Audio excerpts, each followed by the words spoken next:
అన్నా ఇప్పుడు ఏం జరిగిందంటే అందుతున్నాయి, అది ఎక్కడి వరకు అందుతున్నాయి, ఎక్కడి వరకే అందుతున్నాయి, ఇరుకు సందుల్లోకి రావట్లా. ఇరుకు సందుల్లో వచ్చేవాళ్ళు ఏంటంటే ఎవరి ఏరియాలో కుర్రోళ్ళు ఉన్నారో ఆ కుర్రోళ్ళ వరకు తీసుకుని వాళ్ళ సందుల వరకు పంచుకుంటున్నారు. 12 రోజులు పైచీలకు అవుతుంది. ఏం జరిగింది? 12 రోజులు 14 రోజులు ఈ రోజుకి 14 రోజులు 14 రోజుల వరకు కాడ ఆ కుర్రోళ్ళే తీసుకొస్తున్నారు. కానీ టీడీపీ తరపు నుంచి ఎవడో రాలా. పాతపాడు రియల్ ఎస్టేట్ వాళ్ళు, కాలేజీ కుర్రోళ్ళు వీళ్ళు వరకే తీసుకొచ్చారు ఇరికి సందుల్లోకి. మీకెంత ఆస్తి నష్టం జరిగిందన్న? నాది ఆధార్ కార్డు పోయింది, రేషన్ కార్డు పోయింది, మళ్ళా నాది ఇంటర్ సర్టిఫికేట్ పోయింది. దాని గురించి అడిగితే ఏం చెప్పొద్దు, టీవీల గురించే చెప్పండి అని అంటున్నారు. ఏంటి దానికి పరిష్కారం ఏంటి? సుమారు డబ్బు వ్యాప్తంగా చూసుకుంటే ఎన్ని లక్షలు? ఇక్కడికే చంద్రబాబు వచ్చాడు, వచ్చి ఉపయోగం ఏముంది? కారులో నుంచి వెళ్ళిపోయాడు.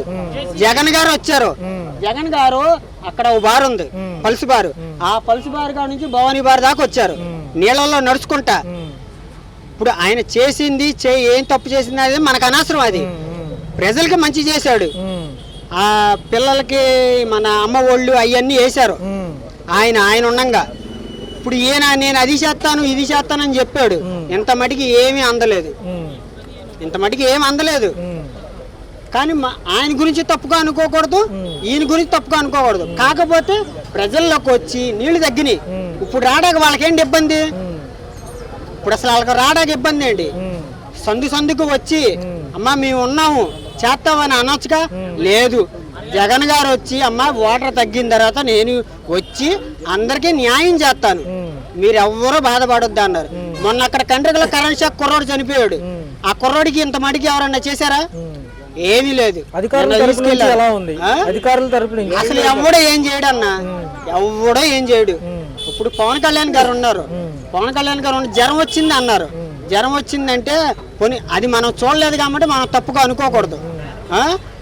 ఇప్పుడు ఆయన వస్తాడు, కానీ ఎప్పుడు వస్తాడో ఎవరికి తెలియదు. అది వచ్చినా అది ఎక్కడి వరకు వస్తారో రోడ్ల వరకే వస్తారు.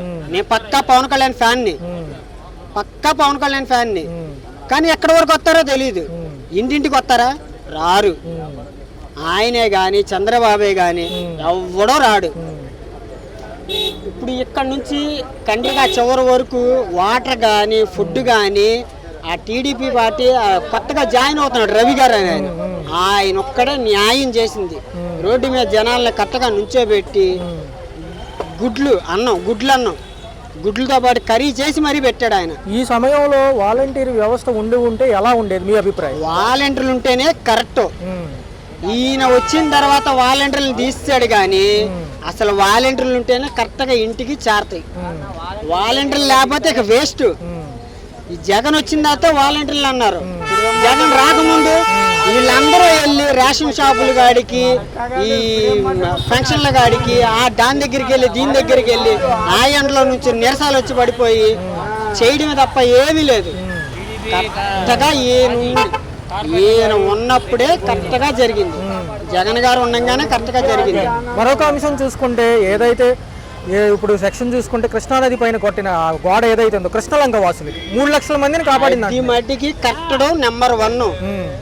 జగన్ గారు ఉన్నప్పుడు అది కట్టడమే నెంబర్ 1. లేదంటే మొత్తం మునిగిపోయాయి. ఎంతమంది చచ్చిపోయేవాళ్ళు కూడా తెలియదు. మరొక అంశం, ప్రకాశం బ్యారేజీ బోటు గుద్దిన విషయం సహజంగా జరిగిందో కుట్రకోణం? అసలు ఆ వాటర్ ఇటు రావాల్సిన వాటర్ కాదన్నా, అది కృష్ణా బ్యారేజీలోకి వెళ్లాల్సిన వాటర్. అది కృష్ణా బ్యారేజీలోకి వస్తుందన్న వాటర్ తెలిసే ఆయన జగన్ గారు అక్కడ అది గోడ కట్టారు, ఆయన్ని దింపారు, ఇది ఇటు వచ్చింది వాటర్. కృష్ణానదిలో ఈయనది చంద్రబాబు నాయుడు గారిది ఒకటి ఉంది, అది నిండిపోద్దన్న ఉద్దేశంతోనే వాటర్ ఇటు వదలమన్నారు. అక్కడ 12-11 గేట్లు ఉన్నాయి. ఆ గేట్లు 3 గేట్లు ఆపారు. 3 గేట్లు ఆపి మిగతా గేట్లు ఎత్తేయమన్నాడు. ఆ 3 గేట్లు ఆపిన తర్వాత 2వ రోజు 3వ రోజు మళ్ళీ 3 గేట్లు కూడా ఎత్తేసారు. అసలు ఇటు రావాల్సిన వాటర్ కాదు. కావాలి అంటే అక్కడికి వెళ్ళి ఆయన సూపర్వైజర్ ఎవరో ఒక ఆయన ఉన్నాడు, డ్యామ్ ఆయన, గేట్లు ఎత్తే ఆయన నెల్లి అడగండి మీకు తెలుస్తుంది. మరొక అంశం చూసుకుంటే మాజీ ప్రభుత్వాల్లో నాయకులు ఎవరన్నా వచ్చారా సమీక్షకి? ఎవడో రాలా. ఒక పక్క చూసుకుంటే జగన్ గారే వచ్చింది, ఒక జగన్ గారు వచ్చారు, నడిచారు, అంతా చేశారు. అక్కడ ఒక్క రోజు పడుకోబెట్టారన్న శవాన్ని. మరి ఆ శవానికి అర్థం ఏంటి? ఒక పక్క చూసుకుంటే డిప్యూటీ సీఎం గారు నన్ను రావద్దన్నారు, అందుకే రాలేదంటున్నారు. ఒకవేళ వస్తే ఏం జరిగింది? రావద్దంటే ఒకట్లే అన్న, ఆయన వచ్చాడు అనుకో, సీనియర్ కాబట్టి, సినిమాల్లో సీనియర్ కాబట్టి, ఫ్యాన్స్ ఎక్కువ ఉంటారు కాబట్టి కొట్టుమిట్లాట వద్దని చెప్పి ఏదైనా జ్వరం వచ్చిందని అబద్ధం ఆడుండొచ్చు, కానీ ఆయన మటుకి అడిగి రాకూడదు నాకు తెలిసి. మరొక పక్క జన సైనికులు ఎవరైతే డిప్యూటీ సీఎం తాలూకా అని చెప్పి ఉన్నారో వాళ్ళు ఎంత సహాయం చేశారు? అన్ని సందుల్లోకి వచ్చారు, వచ్చి అందజేశారు, కానీ అది ఎవరు పంపించారనేది మాకు తెలియదు. మరొక అంశం, రోజా గారు పవన్ కళ్యాణ్ గారు పనిచేసిన అసలు ఆ రోజా గురించి ఎత్తబాకన్నా, ఆ రోజా గురించి ఎత్తేనే మాకు సిరాకు. అది చేసిన ప్రవర్తనలో ఇప్పుడు వైసీపీలో ఉన్నప్పుడు టీడీపీని తిట్టింది, ఇప్పుడు ఆమెకు సీట్ లేదు, ఇప్పుడు ఎవరిని తిట్టుద్ది? జగన్ తిట్టుద్ది. వాళ్ళు ఏంటంటే ఈ హయాంలో ఉన్నప్పుడు వాళ్ళని తిడతారు, వాళ్ళ హయాంలో ఉన్నప్పుడు వీళ్ళని తిడతారు, వాళ్ళు ఒకటే.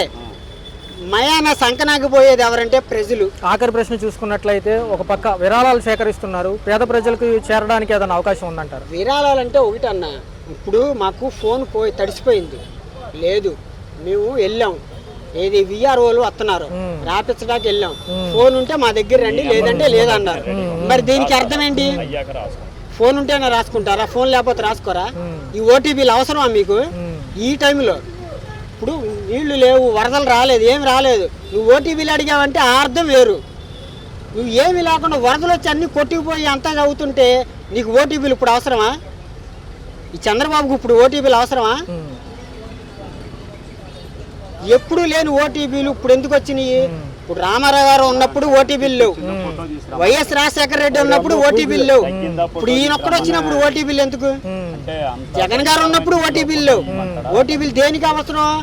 ఏదన్నా అవసరమయ్యి సచివాలయంలోకి వెళ్ళినప్పుడు ఓటీపీలు అడిగారు, అది వేరే లెక్క. దీనికి ఎందుకు ఓటీపీలు?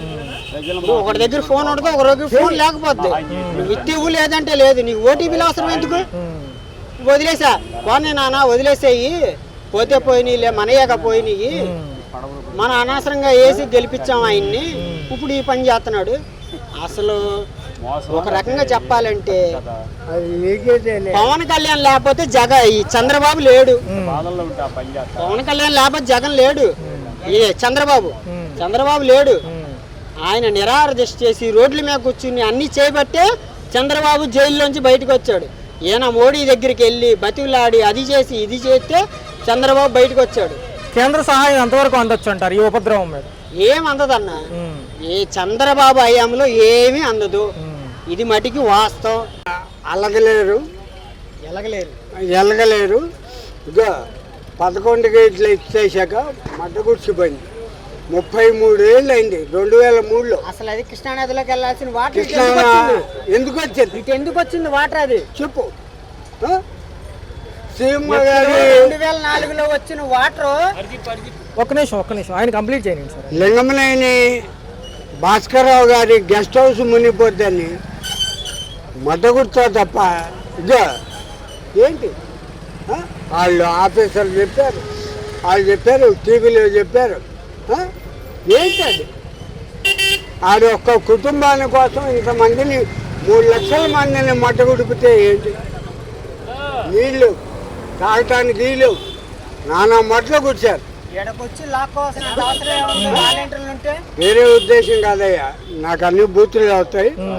ఇక ప్రమాణం పూర్తిగా ఇప్పుడు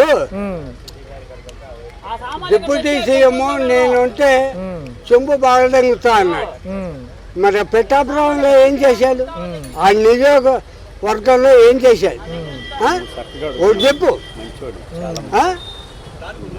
12 ఏళ్ళ పిల్ల మానభంగం అయితే ఇంత మట్టిగా దొరకల. ఏంటో అది చేసేది? మరి ఎంతో అనుభవం ఉన్న పవన్ కళ్యాణ్ గారు కానివ్వండి, అంతకంటే అనుభవం ఉన్న చంద్రబాబు నాయుడు గారు పనితీరు సెట్ అవ్వలేదంటారు ఈసారి. నీకు ఇంకోటయ్యా, ఇవాళ పొద్దున్న స్టేట్మెంట్ ఏమిచ్చాడంటే జగన్ పాపం పండింది ఇది. ఆడు ఎప్పుడు మాట వచ్చాడు? జగన్ ఎప్పుడు మాటకు వచ్చాడు? అటుకాదయ్యా, 2004లోనే ఆడిపోయాడు. ఇంకేంటి ఆడుకోవాలి? అవునా కాదా? ఏం లేదయ్యా, ఈడు పోతే సగం దరిద్రం అది. ఇది మాత్రం వాస్తవం. ఓకే.